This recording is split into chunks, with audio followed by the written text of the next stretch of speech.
The following may not be suitable for all audiences. Viewer discretion is advised.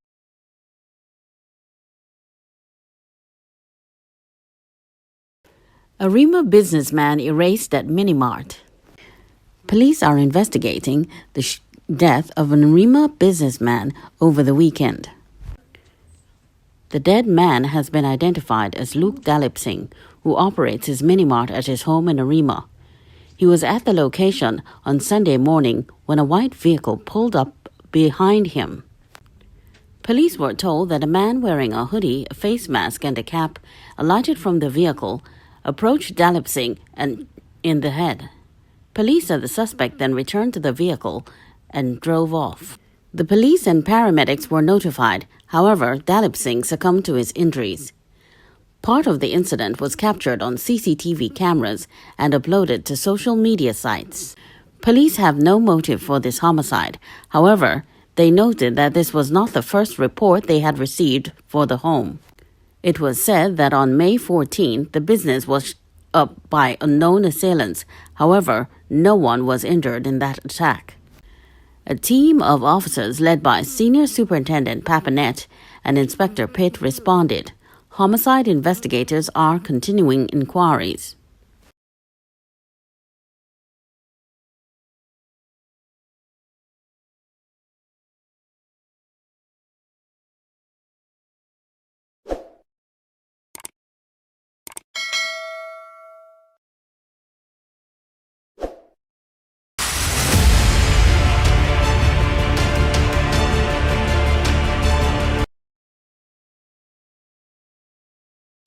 Rio businessman leaves 2 men dead and 1 wounded after attempted home invasion.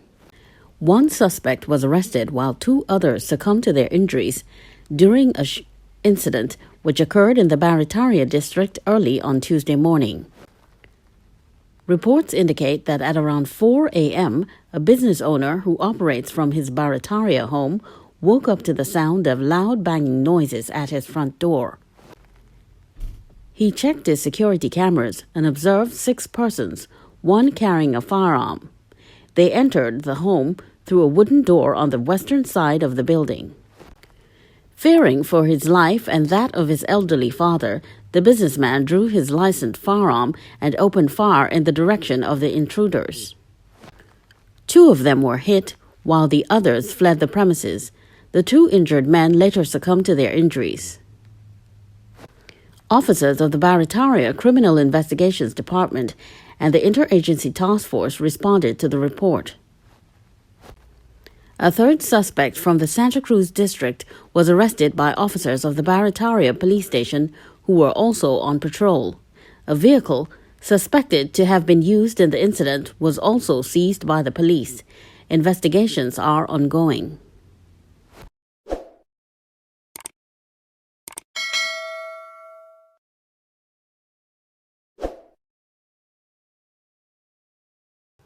Body of man found in Arima. The body of a man has been found at Pinto Road, Arima. Residents of Hoyte Avenue reported hearing several explosions around 10 p.m. on July 18, but it was not until 10 a.m. yesterday that the body of Mikail Hoyte was discovered. The 19-year-old of Bolo Alley, Hoyte Avenue, was found lying face down in his yard. Sergeant Aman of the Arima CID and the Pinto Police are investigating. 4 men hospitalized after attack at Rio Claro construction site. 4 men were injured while at a construction site in Rio Claro last night. Police said the men were sitting on a construction site at Pascal Trace, Gayagare, around 7:20 p.m.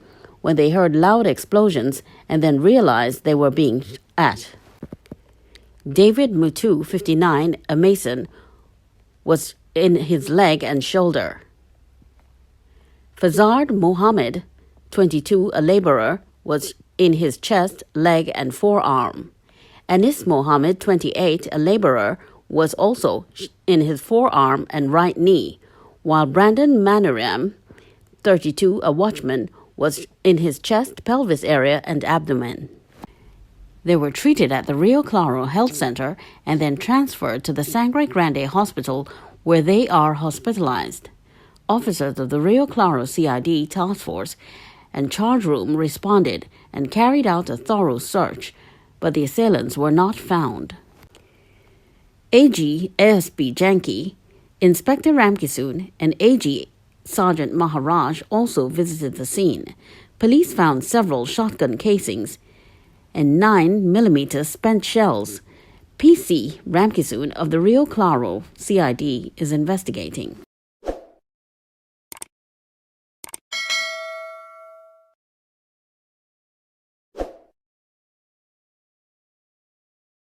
Family of missing hearing-impaired woman received anonymous phone calls about her location. After weeks of silence, the family of missing Point Fortune resident Germaine Noel has received an anonymous call that she is in Laventille.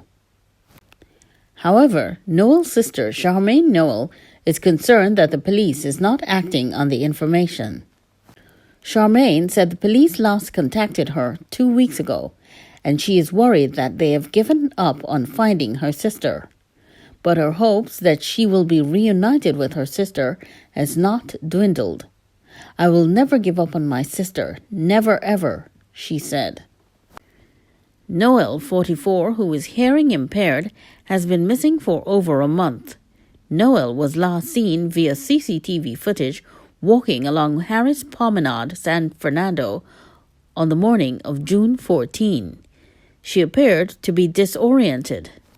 Despite several missing persons posts on social media and flyers distributed in North and South Trinidad, the family has received no tangible evidence of her whereabouts. However, she said she has received 3 anonymous calls over the last 2 weeks from a man claiming that her sister was in Laventille. The caller claimed that she is staying with 2 men, but he did not want to give her an exact location. "I tell the police, but the police not believing me because they saying why the person cannot say which part in Laventille," she said. But Germaine said the person is reluctant to disclose details about the address because he is fearful for his life.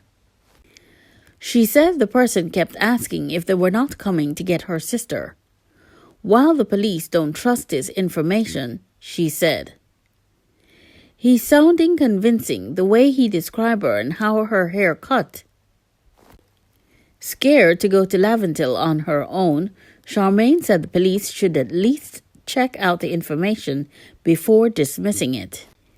"It is a month and 7 days, and it is very frustrating. I cannot sleep good in the night. I feel like my whole head paining, and if my face getting numb every time I study about she lamented.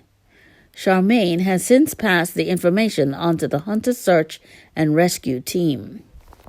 Anyone with information about her whereabouts are asked to contact Germaine at 368-4656 or call the police at 999-555-911, 800-TIPS, or any police station, or via the TTPS app.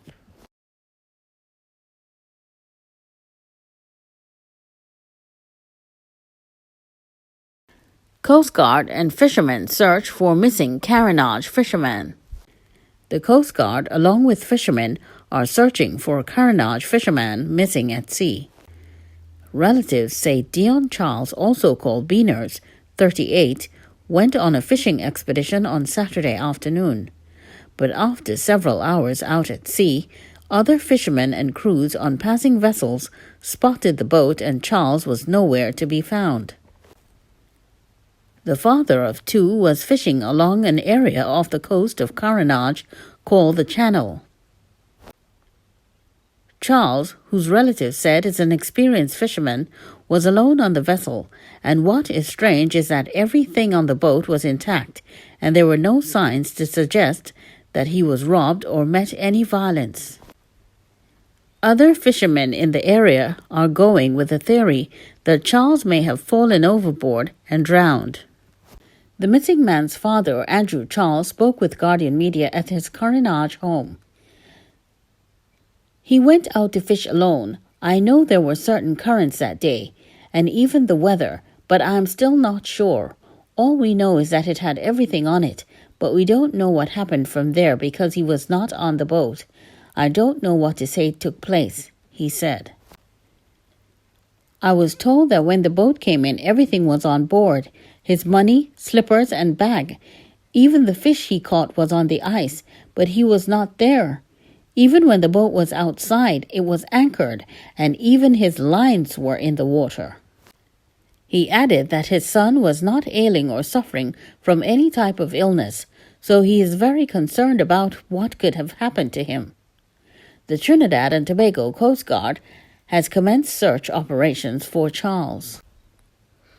However, many fishermen at the Carenage depot are very optimistic that Charles may still be alive, saying he is a very good swimmer.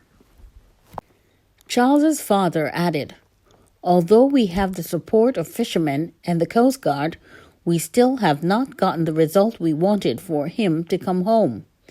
My son is well known in the Carenage community. He was not a troublemaker, and he was loved. We are hoping that he is still alive and that God grants us that for him to be returned."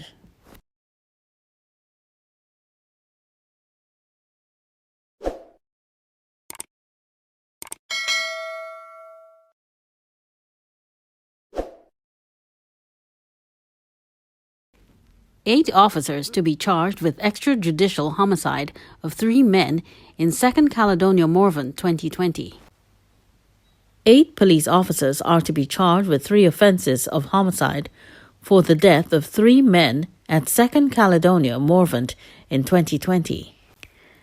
Police last night received instructions from Director of Public Prosecutions Roger Gaspard SC to charge a sergeant and 7 constables who fired on Joel Jacob, 38, Noel Diamond, 46, and Israel Moses Clinton, 27, while they were unarmed and at least 2 of them had their hands in the air. The officers were arrested between last Thursday and Friday and questioned over the weekend under caution by the hand-picked team of investigators led by Superintendent Wayne Abbott. The charges is a culmination of one of the most in-depth investigations into extrajudicial homicides in the history of the country, and the investigative team received considerable support from the Police Complaints Authority, who had also found the officers were culpable of homicide. Another 10 officers are still under investigation for possible offences of misbehaviour in public office, conspiracy to pervert the course of public justice, and other offences. One of the 8 officers, a constable, cooperated with the investigators and gave a statement in the matter, while the others reportedly remained silent when questioned by investigators. On Sunday, Acting Commissioner of Police MacDonald Jacob said during a radio interview that he expected the investigators to approach the DPP by the end of this week for guidance. But investigators said they risked keeping the officers beyond the 48 hours in detention without charges and would have had to release them if they were not charged with any offence by Monday. 7 of the officers had been sent on administrative leave in July 2020 after the Police Complaints Authority, which did a parallel probe, made a recommendation to then Commissioner of Police Gary Griffith. The parents of Jacob, Sterling and Carol, in an interview on Friday, said their faith in the police and the justice system have been restored after the officers were arrested. The tragic incident, Sterling said, had brought the oppressed community of Second Caledonia together in love, unity, and harmony. He also praised the diligence and professionalism of the task force led by Abbott and the DPP for ensuring that justice prevails. Contacted for comment on Monday night, one of the attorneys representing 6 of the officers, Ulrich Skerritt, confirmed last night that the 8 officers are to be charged with homicide. "I am sure my clients will face the court and be exonerated. They only did their duties," he said in a brief comment on Monday night. He and a team of attorneys led by Israel Khan SC are representing 7 of the 8 officers. He had complained on Friday that the officers were being treated like common criminals, and 4 of them were placed in cells upon arrest. Police investigators got a breakthrough in the case after one of the officers, who left the country on a one-way ticket to the United States 4 months ago, agreed to return. A previous operation to arrest the officers had to be called off after they learnt that the officer had travelled out of the country. On June 27, 2020, 18 officers assigned to the Guard and Emergency Branch and the Interagency Task Force intercepted a gold-coloured Nissan Tida hatchback near the Auto Guru building, Juman Drive, Second Caledonia. Jacob, who was in the back seat with his childhood friend Diamond, emerged with his hands in the air. The driver, Clinton, also had his hand above the steering wheel as officers surrounded the vehicle, pointing automatic weapons. The shooting incident was captured on CCTV cameras and shared on social media mere hours after the incident. The extrajudicial homicides of the 3 men sparked 3 days of violent protests in the capital city and other parts of the country, and the Prime Minister appointed a committee to find out the root causes of the protests. Jacob was celebrating his birthday with Diamond, who lives nearby, when they went with Clinton to buy rum at a village shop. The trio had not travelled more than 20 feet before they were stopped by armed officers who alighted from 4 jeeps. The men were erased less than 24 hours after a Guard and Emergency Branch officer, PC Alan Mosley, was erased in Morvant, but they were later cleared of being involved in that incident. Police had initially claimed that one of the men who was erased was a witness in an unrelated triple homicide which took place in 2009, but that too turned out to be unsubstantiated. The inquest into that matter is yet to begin in the Port of Spain Magistrates' Court. After the men were erased, police bundled their bodies in the back of a jeep and left the scene, while other officers pointed their weapons at residents who were brave enough to peep through their windows, residents said. A mural has been painted on the wall of the Auto Guru building in remembrance of the 3 men whose deaths have brought the fragmented community of Second Caledonia closer. The arrest of the officers have come after public disquiet over the extrajudicial homicides of 3 young men in Independence Square, Port of Spain, on July 2, and a 4th man, Tristan Ratty Springer, 24, at Second Caledonia that same day. Those homicides also sparked violent protests on July 4 as protesters blocked the Beetham Highway, Priority Bus Route, parts of Port of Spain, and Lady Young Road, Morvant.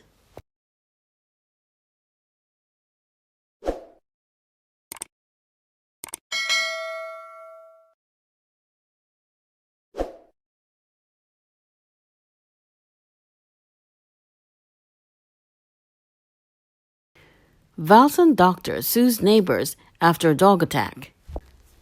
A doctor from East Trinidad has sued her neighbours after their dogs attacked her and mauled her dog to death.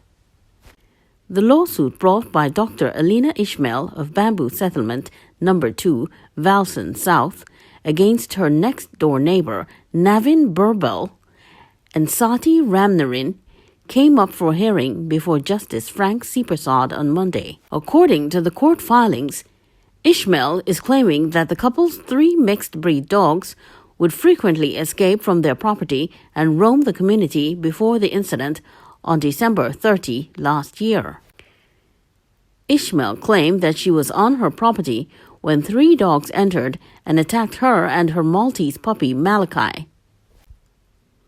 One of the dogs, identified as Rusty, mauled Malachi, while Ishmael, who claimed to be nursing a foot fracture at the time, managed to get away as her mother heard her screams and chased the other dogs away. Ishmael attempted to stop her puppy's bleeding using her medical training but was unsuccessful. Ishmael claimed that while she was not bitten, her foot injury was exacerbated by the incident, and she had to miss several days of work while she recovered.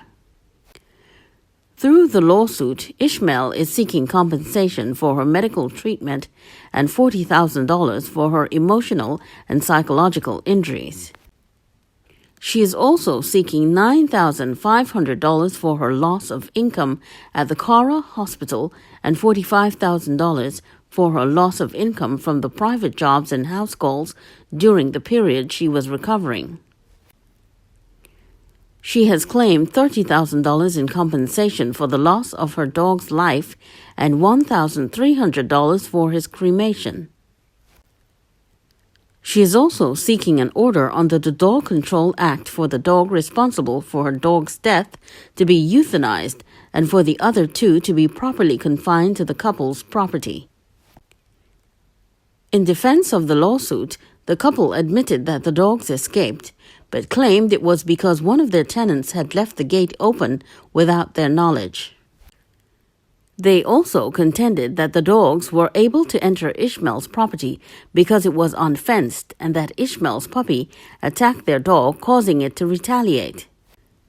They claimed that they apologized after the incident, removed the dog that erased Ishmael's puppy, and made changes to their property to ensure that the other two dogs could not escape in the future. They claimed that they also made an offer to purchase a new dog for Ishmael, but she refused and threatened to erase their dogs. During the hearing, Siprasad accepted undertakings from the couple that the dog responsible for the death of Ishmael's puppy would remain away from their property, and the two dogs would be properly secured.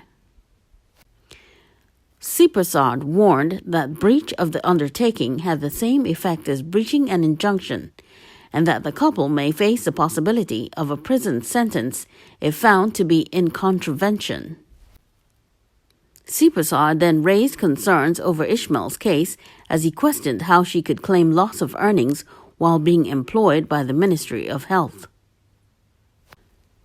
Ishmael's lawyer, Richard Jajasar, pointed out that she is not entitled to sick leave under her contract and was not paid for the days of work she missed while recovering.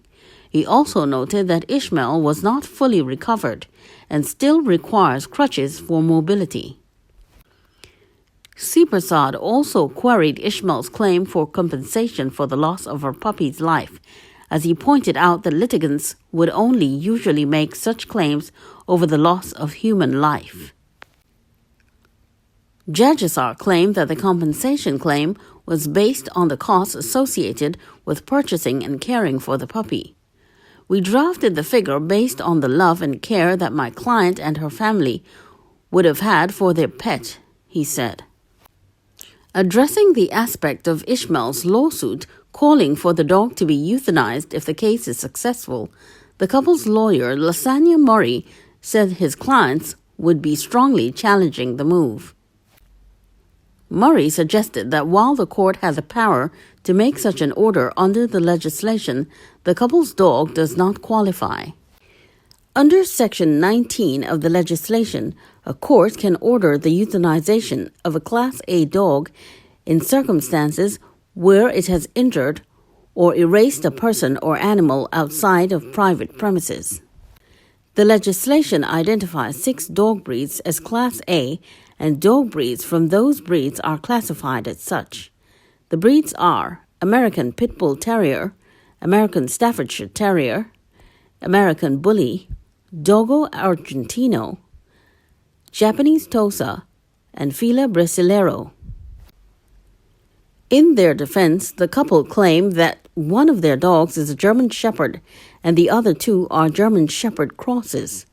A pretrial hearing in the case is scheduled for December 13. Man erased and woman injured by unknown assailants in Princestown. A shooting incident at New Grand Princess Town has left one man dead and a woman seriously injured. The dead man has been identified as Hilton Joseph, while the injured woman was his 38-year-old neighbor. The incident took place at a house located at 6th Company Indian Walk, Princess Town. Reports indicate that the woman was conducting sales at her home around 8:30 p.m. on Saturday when a white Aqua motor vehicle, registration unknown, pulled up outside their home. Two armed men, one who was described as a slim-built, brown-skinned man of African descent wearing a gray hoodie, and the other, who was not clearly identified, alighted from the vehicle and opened fire at them, hitting the woman in her stomach. Joseph, who is also a tenant, was in the head. The suspects then quickly made their escape.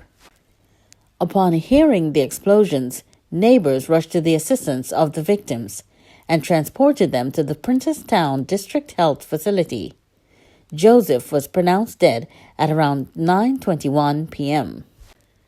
The woman was transferred to another hospital where she remains hospitalized. Police did not say which of the two was the intended target. Princess Town Police and Region 3 Homicide are continuing investigations.